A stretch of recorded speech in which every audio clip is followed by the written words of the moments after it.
ঘন জংঘলৰ মাজত কালি কেইবাটাও ডিম পালোঁ।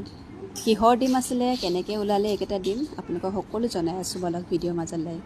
হেই গাইজ, কি খবৰ আপোনালোকৰ? আশা কৰোঁ সকলো কুশলে আছে। দেওবাৰ বুলি ক'লে কিবা এটা বিশেষ কৰিব লাগে ন, আজি সেইকাৰণে বাৰীলৈ আহিলোঁ।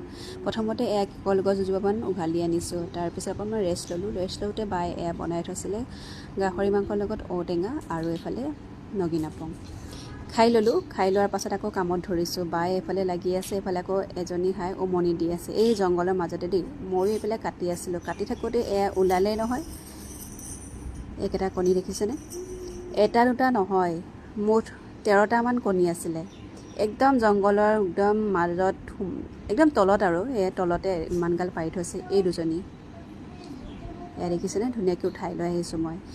এইকেইটা আকৌ তামোল গছজোপা বহুত ওখ আছে, পাৰিব নোৱাৰিছিলোঁ, সেইকাৰণে পৰি পৰি নষ্ট হৈ গ'ল আৰু কেইটামান গজিছেও এই কেইজোপা তামোল।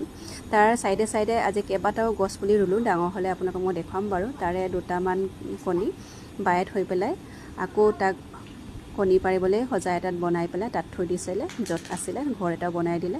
তাৰে মই 4টামান লৈ আহিলোঁ, 5টামান লৈ আহিলোঁ, বালৈ 4টা থ'লোঁ। তাৰপিছতে ধুনীয়াকৈ হাত ভৰি ধুই মেলি চাফ চুফ কৰি ল'ৰাক আকৌ বায়ে কিবা কিবি বনাবলৈ শিকাইছে এলফাবেটেদি। তাৰপিছত আমাৰ দেওবাৰটো এনেকৈ ধুনীয়াকৈ পাৰ হ'ল আৰু।